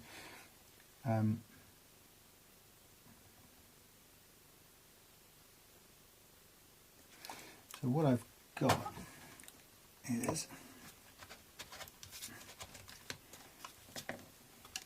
I'm just thinking about this. I'm going to take a couple of these off. I just need a bit of spring retaining it. I don't need all the force at the moment. The reason for that is I need to be able to pull the thing back up. So I need a little bit of leeway. That's it. That'll do me. So I can just get those little string retainers working. Thank you. That's the ones. Okay. So on these, I'm going to start with the bass strings because I want to pull some tension onto this neck sooner rather than later. So I can begin to pull the tremolo block forward. Here I will cut off the wound, or the barrel part of the string, and I'm going to push it into the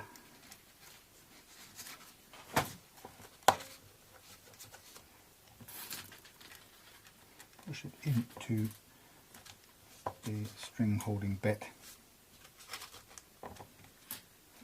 and then make sure it's lined up properly, and re-find my thingy, and I'm going to want to tighten this up.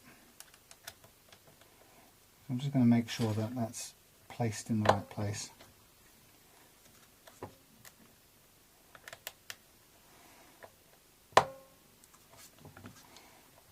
Was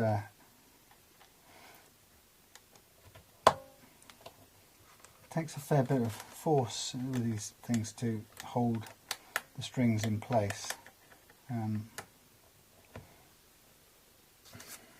Make sure they actually stay on. Okay, and then we're going to come up through here and underneath the little sort of universal string tree, or whatever we call that thing, string retainer. I'm going to go through, I'm going to use the technique that I learned from Gavin, who's a guitar tech for some bunch of New Zealand bands, and Gavin recommends a particular way of putting strings on, which I started doing, which I think is a pretty good recommendation.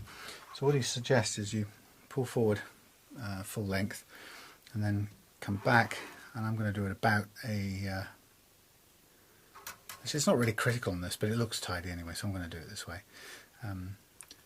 and then you pull it back about an inch. I suppose it's useful if you're ever going to do it again on a non-locked string.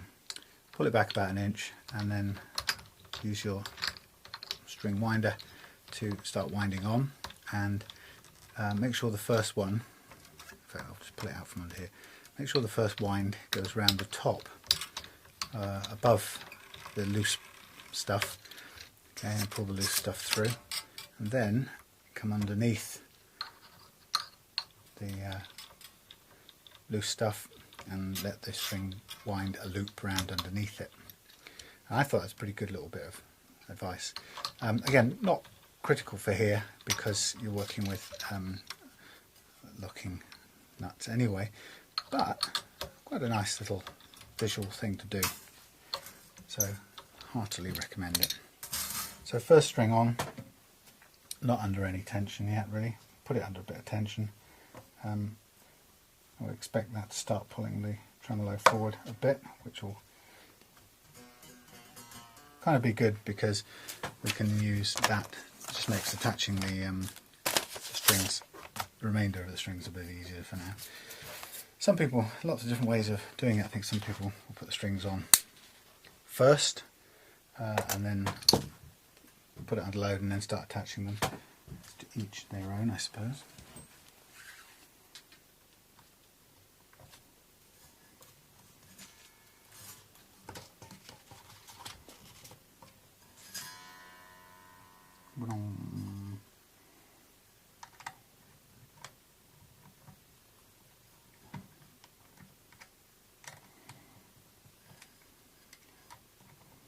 So slow. The setting the or restringing a guitar with a Floyd Rose is something I'm not very experienced in. It's a bit of a funny sort of mysterious thing. I don't think there's any scientific way of doing it, and by that I mean when you are bringing it up to tension, you're sort of playing a game of, there's no exact way of making all the strings come under tension, because you tension one and it pulls the one you've already tuned forward and so on, and then the whole thing kind of goes all over the place. So you're playing a weird game of guess it for a while until you reach a kind of an equilibrium, at which point you are then able to lock it off. And start doing the micro tuning at the bottom. So I'm going over the top on this one again, and then after that back down underneath. It just drags all the excess through, which is fine, and we'll just let it run straight underneath and lock off, and it's doing about a turn and a little bit.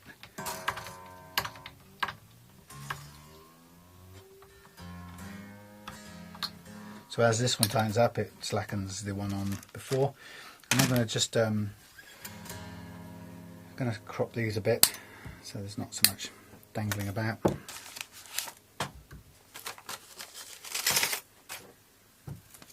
Now, what I've noticed about this guitar already, the good news about this guitar is, having done the fret leveling, well, first of all, before we did the fret leveling, just to remind you, in case you've forgotten, I was able to bring this action of this guitar down to a comfy 1.25 millimeters, something like that.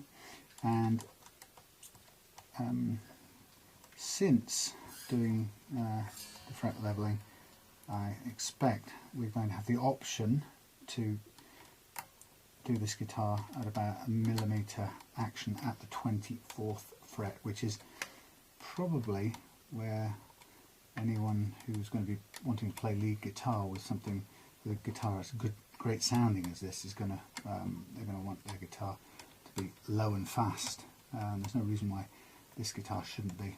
I guess the only thing I noticed about it when I got it was it struck me as being, from the outset, being quite high, and even though that was only to the tune of just under 2 millimeters at the 24th which is pretty low by some standards.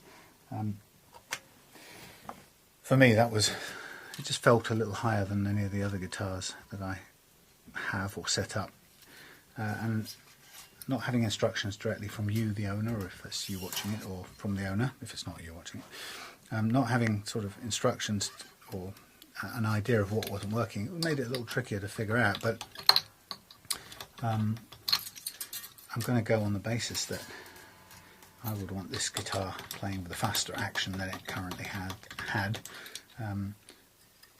So the way it's looking at the moment, I think it's going to play pretty well.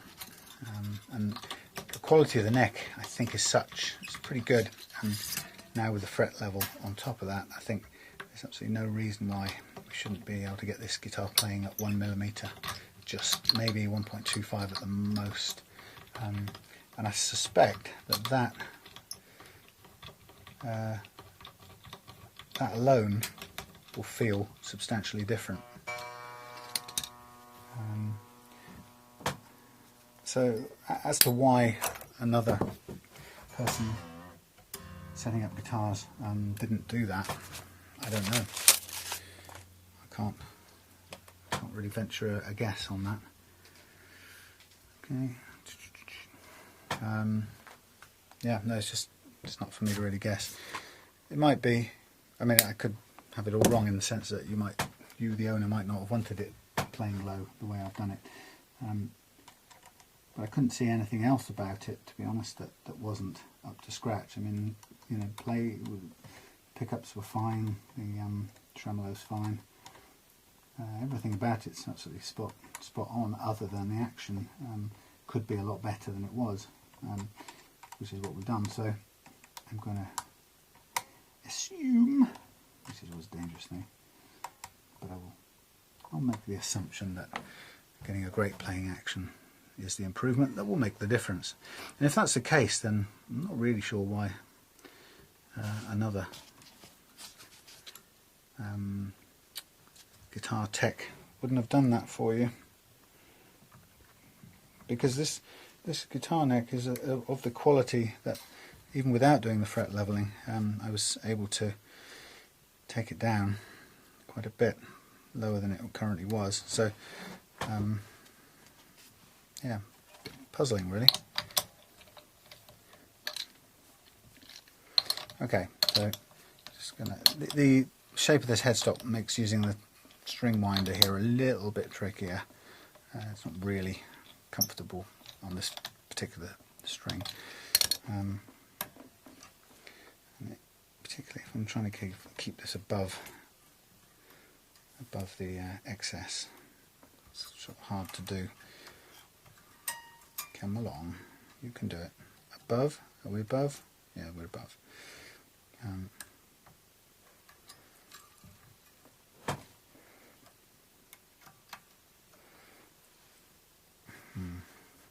It's not really that easy to do with a string winder that's trying to work against a curved headstock. So it's a bit ham-fisted at the moment, I'm afraid. Now I want the second reel to go underneath, which it's going to do, just for the sake of tidiness and stability. As I say, of course, when you're talking about a Floyd Rose and a locking nuts, then it's not the same issue. But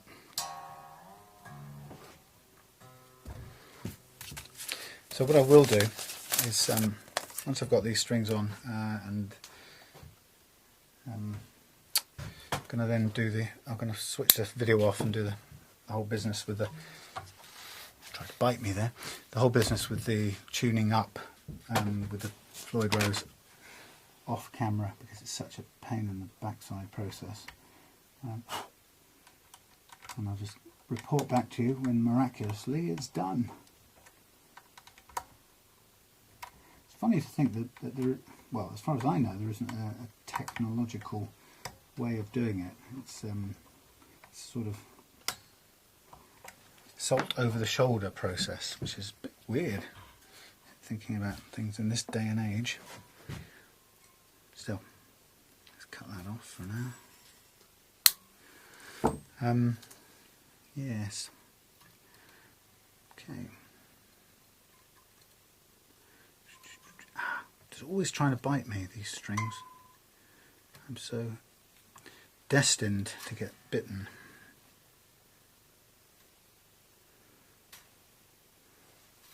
Okay, so same principle, come through, come back an inch,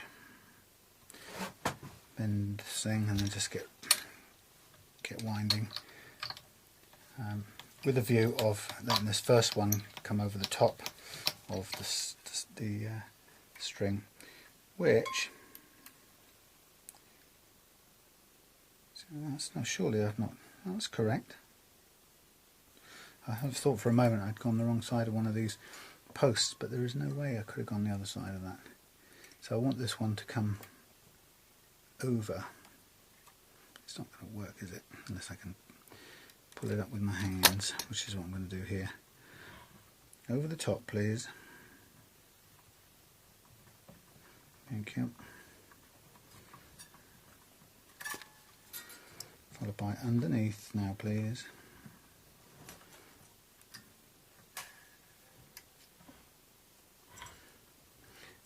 Yeah, with a funny shaped headstock like this, it's almost makes sense to just do this by hand. Got a bit more control that way. And these are great tuners, by the way, these Grovers. The ratio is fantastic, so just bounding along. Really simple.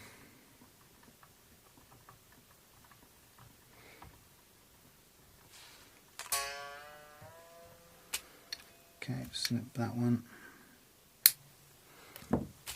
This is only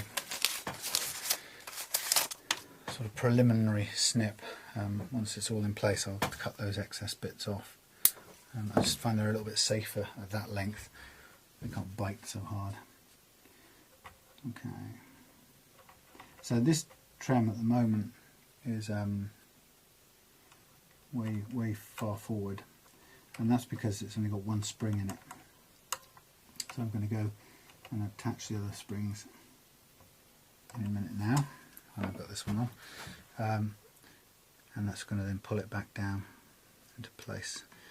Possibly it may not need any adjusting at all, because it may already be it may return back to where it was, since these are also 10s, I think, as the previous ones were. So with a bit of luck we might just not have any complications, because this is going to be hard to get this one to rise over top unless I thread it through manually. But that in itself is difficult, because I've only got one free hand. Come on.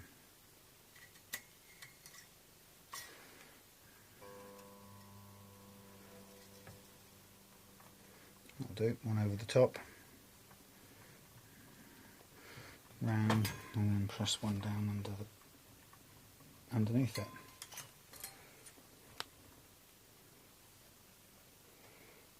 Yes, right. Okay, so yeah, don't end up doing most of this by hand without the string winder.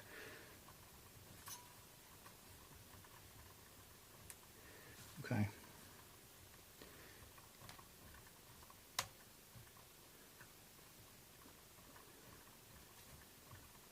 God, they are nice tuners. Wish I had a few of those on some of mine.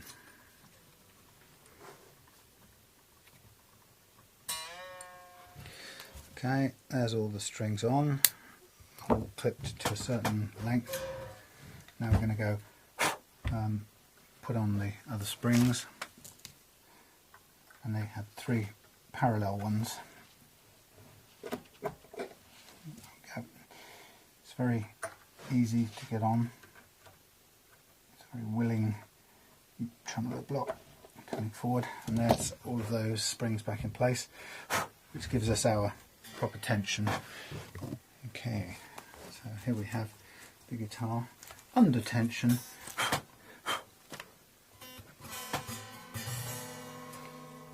And everything is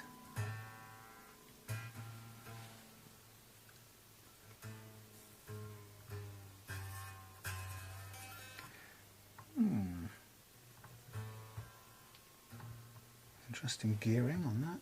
It's not a locking thing. Anyway, okay, so here's the fun bit to get the thing into correct tension, which is all going to be a mixture of pressures from all the different strings.